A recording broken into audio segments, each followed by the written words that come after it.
తాకట్లో ఉన్న మీ బంగారాన్ని విడిపించి ఆ రోజు ఆన్లైన్ రేటుకి కొంటాం. Sharma gold company. నమస్కారం, సుమన్ టీవీకి స్వాగతం. నేను మానస. ఈ రోజు మనతో పాటు ఉన్నారు ప్రముఖ జ్యోతిష్య పండితులు సుభాష్ శర్మ గారు. వారితో మాట్లాడదాం. గురుగారు నమస్కారం అండి. శ్రీమాత్రే నమః. గురుగారు, రీసెంట్ గా తమిళనాడులో ఒక చేప, దాన్ని ప్రళయ చేప అంటున్నారు, బయటికి వచ్చింది. దాన్ని చూసిన వాళ్ళందరూ కూడా ఆశ్చర్యపోతున్నారు. ఇలాంటి అంటే సముద్రం లోతుల్లో ఉండేటువంటి ఇటువంటి చేపలు బయటికి రావడాన్ని ఏ విధంగా చూడొచ్చు? ముందుగా ప్రేక్షకులందరికీ శ్రీమాత్రే నమః, శ్రీ గురుభ్యో నమః. జ్ఞానినాంనపి చేతాంసి దేవి భగవతి సా బలాయ కృష్ణమోహాయ మహామాయ ప్రయశ్చతి.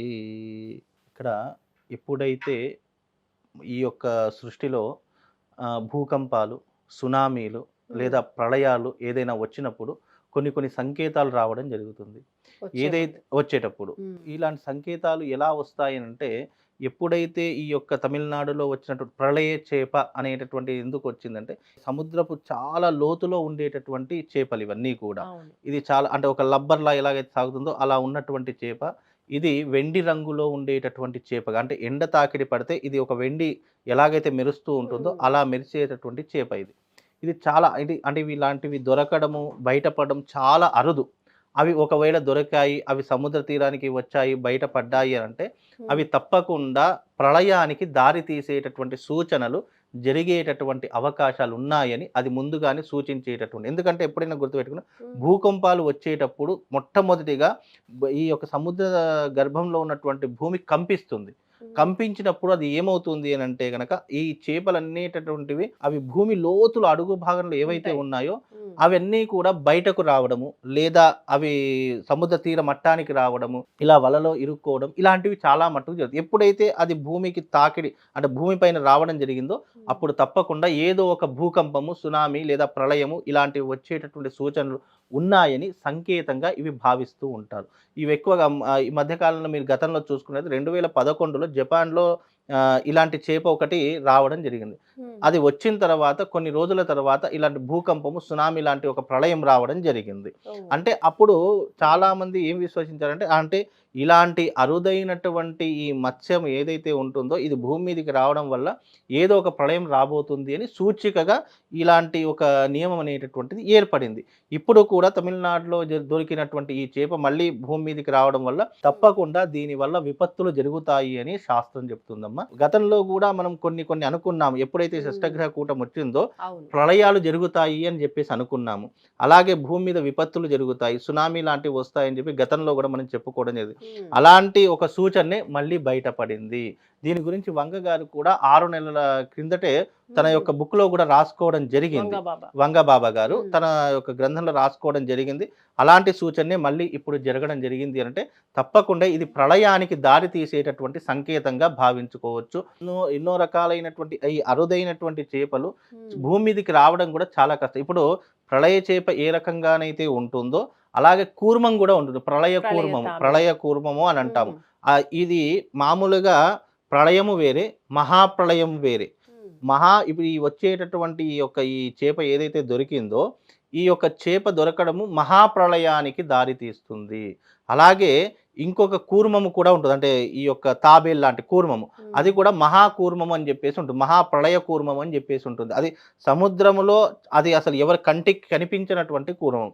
దాని వయస్సు కూడా ఎవరు కూడా గుర్తించలేనటువంటి కూర్మము. ఎప్పుడు మనకు కృతయుగంలో క్షీరసాగర మదనం జరిగేటప్పుడు స్వామివారు కూర్మ అవతారాన్ని దాల్చారని చెప్తూ ఉంటారు కదా. ఇలాంటి మత్స్య పురాణంలో కూడా కొన్ని సంఘటనలు మనకు చదివితే గనక అర్థమవుతుంది. అంటే మహాప్రళయ కూర్మం కూడా ఒకటి సముద్రంలో దాగి ఉంది. అది వచ్చినప్పుడు ఈ భూమి అంతరించిపోయి కొత్త యుగానికి దారి తీస్తుంది అనేటటువంటి సూచనలు కూడా మనకు పురాణ గ్రంథాలలో ఇప్పటికీ కూడా లిఖితపూర్వకంగా రాసినటువంటి సంకేతాలు చాలా ఉన్నాయి. సంకేతాలు అంటే అర్థం ఏంటి? ఏదైనా అరుదైనటువంటి ఒక వస్తువు కానీ, అరుదైనటువంటి ఇలాంటి చేపలు కానివ్వండి బయటకు రావడం వల్ల తప్పకుండా మనకు ఒక ప్రళయానికి దారి తీస్తుంది అని సంకేతంగా ఇవి భావన చేసుకుంటారమ్మా. అంటే ఇవి బయటపడితే ప్రళయానికి దారి తీస్తుందని సంకేతం అని మీరు తెలియజేస్తున్నారు.